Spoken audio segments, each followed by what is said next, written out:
गाजियाबाद के थाना मसूरी क्षेत्र के ग्राम नाहल में 25 मई को हुए सिपाही शोरब हत्याकांड को लेकर अब कानूनी मोर्चे पर तेजी आ गई है।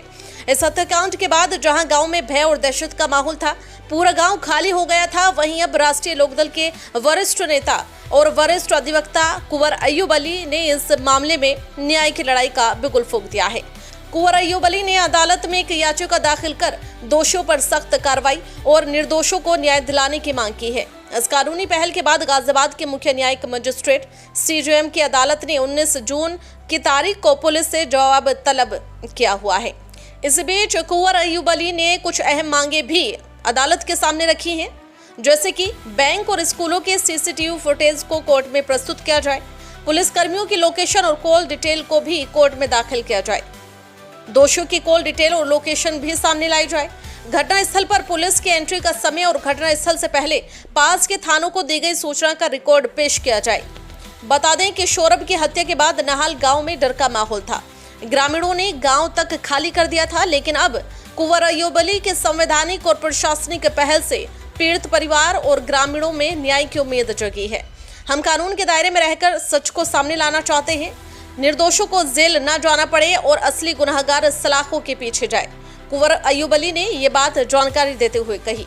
बता दें कि अब सभी की निगाहें 19 जून 2025 पर टिकी हुई है, जब अदालत में पुलिस को अपना जवाब दाखिल करना होगा।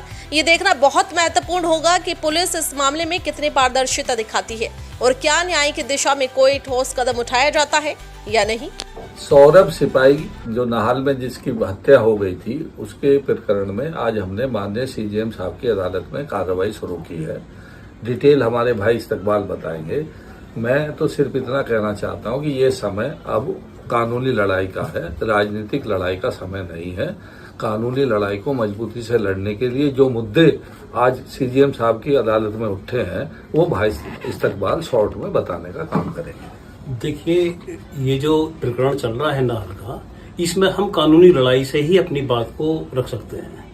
इसके लिए हमने आज सीएम साहब के सामने एक दरख्वास्त पेश की है कानूनी रूप से, और उस हमने 4-5 मुद्दे तलब करवाने के लिए रिक्वेस्ट की है। उसमें एक तो ये है कि जो 2 वहाँ सीसीटीवी कैमरे लगे हुए हैं, उनकी जो रिपोर्ट उस दिन की फुटेज है, उनकी टाइमिंग वो तलब हो, उसकी लाइट में जो है वो इन्वेस्टिगेशन हो। और दूसरा ये है कि जो मुलजिमान के जो उस टाइम मोबाइल काम कर रहे थे, उनकी मोबाइल की लोकेशन हो, और जो पुलिस मौके पर मौजूद थी उस पुलिस वालों की मोबाइल की लोकेशन, उन सब पे इन्वेस्टिगेशन होना चाहिए। तभी निर्दोष लोगों को हम इसमें से बचा सकते हैं। बहुत सारे निर्दोष लोगों को इन्होंने जेल भेजा है, जिसमें फेयर इन्वेस्टिगेशन होनी चाहिए। और सौरभ सिपाही को भी उसकी हत्या के